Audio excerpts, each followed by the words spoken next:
नमस्कार। राजस्थान डायरी में आपका स्वागत है। राज्य सरकार का उद्देश्य महाराणा प्रताप की वीरता, शौर्य और देशभक्ति से पूरी दुनिया को रूबरू कराना है। इसी श्रृंखला में मुख्यमंत्री भजनलाल शर्मा ने उदयपुर में महाराणा प्रताप जयंती समारोह का शुभारंभ किया। आइए इसी पर देखते हैं हमारी ये रिपोर्ट।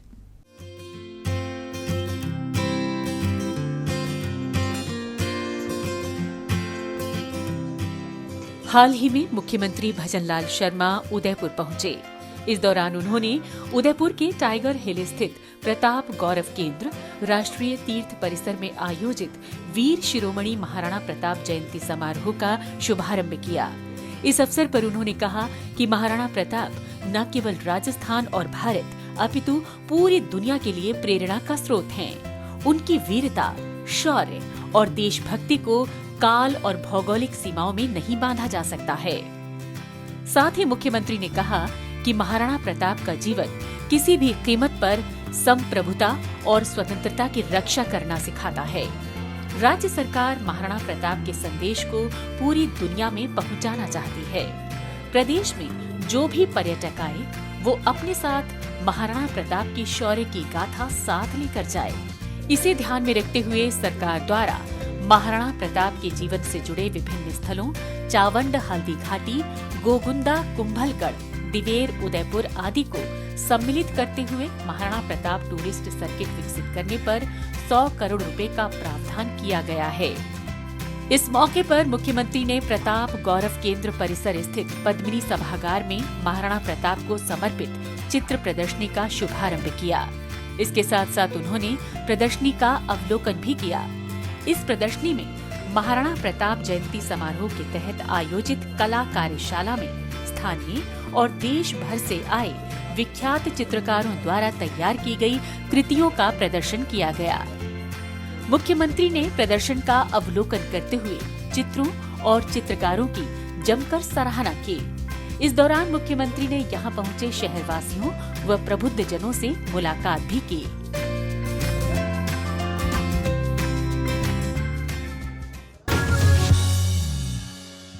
राज्य सरकार जोर शोर से जुटी है ताकि ईआरसीपी और ताजेवाला हेड वर्क्स परियोजना को जल्द से जल्द पूरा किया जा सके।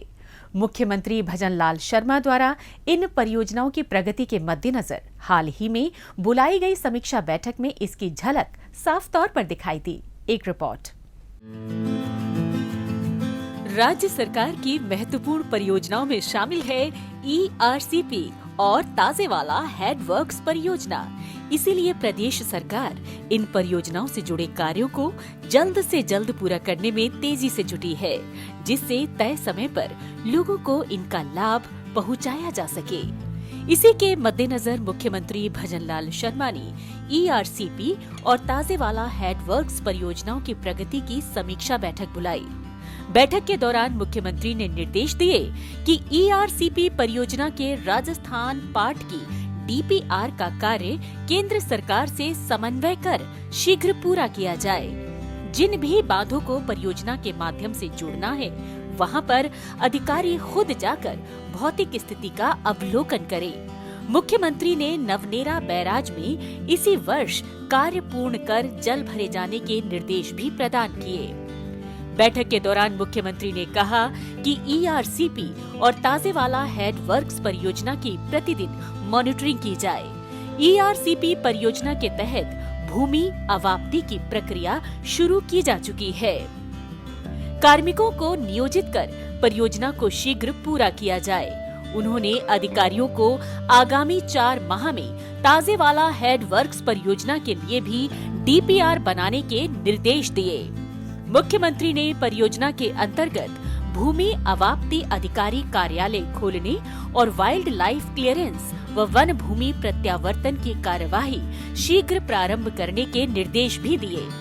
उन्होंने अधिकारियों को परियोजना के तहत गुणवत्ता नियंत्रण के लिए संरचना विकसित करने, विस्थापितों के पुनर्वास के लिए आवश्यक कॉलोनियों एवं अन्य सुविधाएं विकसित करने के लिए संबंधित जिला कलेक्टर से भूमि शीघ्र आवंटन कराए जाने सहित विभिन्न मुद्दों पर आवश्यक दिशा निर्देश दिए। मुख्यमंत्री ने परियोजना के अंतर्गत बारा में कूल नदी पर रामगढ़ बैराज, पार्वती नदी पर महलपुर बैराज, बूंदी में मेज नदी पर मेज बैराज, सवाई माधोपुर में बनास नदी पर नीमोद राठौड़ बैराज व डूंगरी बांध, अजमेर में मोर सागर बांध और अलवर में जल भंडारण के लिए रिजर्वायर निर्माण के लिए आवश्यक भूमि अवाप्ति की कार्यवाही शीघ्र शुरू करने के भी निर्देश दिए।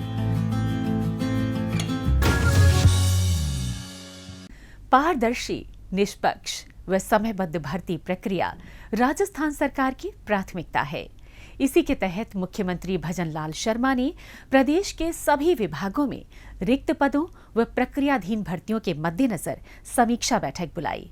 इस बैठक के दौरान किन किन मुद्दों पर दिया गया जोर, आइए इसी पर देखते हैं हमारी ये रिपोर्ट। युवाओं को सशक्त व समृद्ध बनाने के लिए राज्य सरकार पूरी प्रतिबद्धता के साथ कार्य कर रही है। इसी श्रृंखला में मुख्यमंत्री भजनलाल शर्मा द्वारा जयपुर स्थित मुख्यमंत्री कार्यालय में सभी विभागों के शीर्ष अधिकारियों के साथ राजस्थान सरकार की भर्ती प्रक्रिया से संबंधित समीक्षा बैठक बुलाई गई। बैठक के दौरान प्रदेश सरकार की विभिन्न भर्तियों की वर्तमान प्रगति व उपलब्धियों पर विस्तार से चर्चा की गई। इसके तहत मुख्यमंत्री ने विभिन्न विभागों में अधिक समय से लंबित भर्तियों को शीघ्र पूरा करने पर विशेष जोर दिया।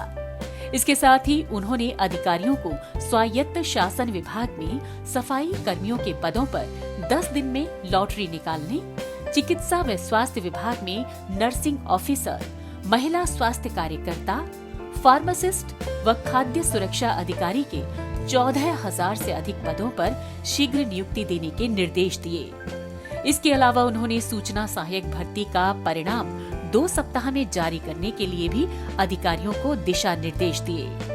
इस मौके पर उन्होंने कहा कि युवाओं को बेरोजगारी के दंश से मुक्ति दिलाने के लिए सभी भर्तियों को निष्पक्ष और पारदर्शी रूप से तय समय में पूरा करना राज्य सरकार की प्राथमिकता है।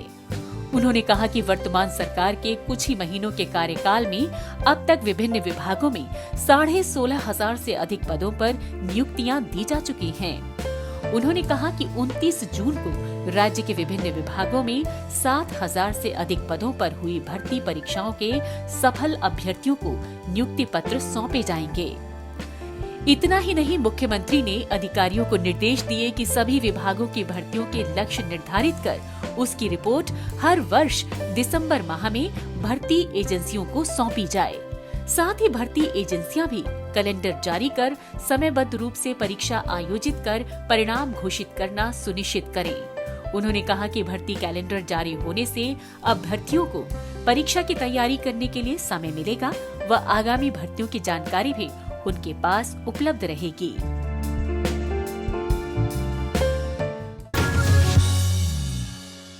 आइए अब डालते हैं एक नजर कुछ और खबरों पर। राज्य में जल जीवन मिशन के तहत सभी घरों को नल के माध्यम से स्वच्छ पेयजल उपलब्ध करवाना सरकार का लक्ष्य है।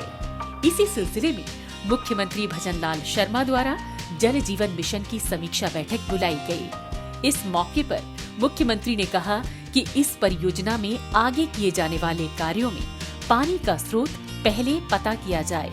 उन्होंने कहा कि जल जीवन मिशन की सफलता इस बात पर निर्भर करती है कि पानी के स्रोत की व्यवस्था किस प्रकार की जाती है। साथ ही पुराने कार्यों की समीक्षा की जाए और गड़बड़ी वाले कार्यों को चिन्हित करते हुए सख्त कार्रवाई की जाए। उन्होंने निर्देश दिए कि पानी की टंकियों पर वाटर सप्लाई की स्थिति की सर्वे रिपोर्ट तैयार की जाए। पाइप लाइनों की गुणवत्ता व गहराई और ट्यूब वेल्स में विद्युत कनेक्शन जारी किए जाए। साथ ही ग्रामीण क्षेत्रों में खोदी गई सड़कों की मरम्मत सुनिश्चित की जाए। साथ ही मुख्यमंत्री ने निर्देश दिए कि पाइप पॉलिसी, O&M पॉलिसी 20 जून तक तैयार कर ली जाए। उन्होंने कहा कि BSR में भी आवश्यकता के अनुरूप परिवर्तन कर संशोधित पॉलिसी जारी की जाए। टेंडर प्रक्रिया में पूर्ण रूप से पारदर्शिता एवं अधिक भागीदारी सुनिश्चित की जाए। उन्होंने काम की गुणवत्ता के आधार पर संवेदकों को नियमित रूप से भुगतान सुनिश्चित करने के निर्देश दिए। मुख्यमंत्री ने कहा कि जल जीवन मिशन के लिए राज्य सरकार हर संभव संसाधन उपलब्ध कराने के लिए तैयार है। उन्होंने मानव संसाधन एवं वित्तीय प्रावधानों को लेकर आवश्यक कार्यवाही करने के निर्देश दिए। साथ ही वृहद परियोजनाओं की समीक्षा करते हुए मुख्यमंत्री ने 19,152 करोड़ रुपए की लागत की निविदाओं की कार्यवाही को आगामी दिनों में पूरा करते हुए इनके वर्क ऑर्डर जारी करने के लिए निर्देशित किया। उन्होंने 26,819 करोड़ रुपए के 18 पैकेजेस के संबंध में निविदा आमंत्रित करने की प्रक्रिया भी शीघ्र पूरी करने के निर्देश दिए। मुख्यमंत्री ने कहा कि इसी माह में वित्तीय संसाधनों की उपलब्धता के लिए हुडको और आरईसी के माध्यम से ऋण की व्यवस्था की जाए। वित्तीय वर्ष 2024-25 में 7 जून तक 1,355 करोड़ रुपए का व्यय जल जीवन मिशन में किया जा चुका है।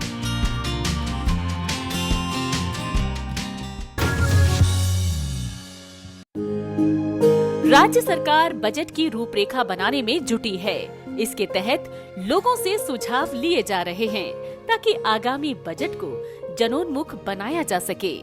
इसी श्रृंखला में मुख्यमंत्री भजनलाल शर्मा ने कर्मचारी महासंघों और संगठनों के प्रतिनिधियों से परिवर्तित बजट 2024-25 से पूर्व संवाद किया। इस दौरान मुख्यमंत्री ने कहा कि कर्मचारी राजस्थान परिवार की प्रगति का प्रमुख आधार हैं।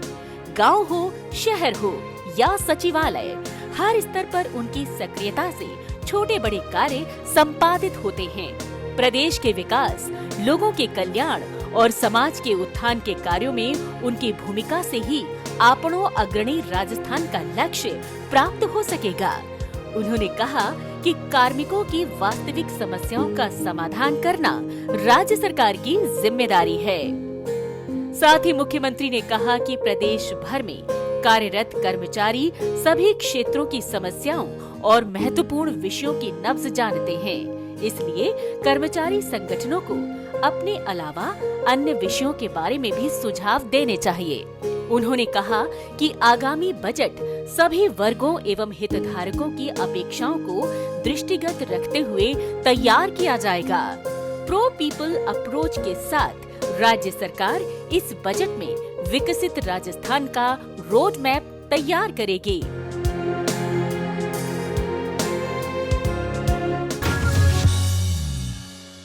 राजस्थान डायरी में आज बस इतना ही। अगले हफ्ते राज्य की नई नई गतिविधियों की जानकारी के साथ हम फिर होंगे हाजिर। तब तक के लिए दीजिए इजाजत। नमस्कार।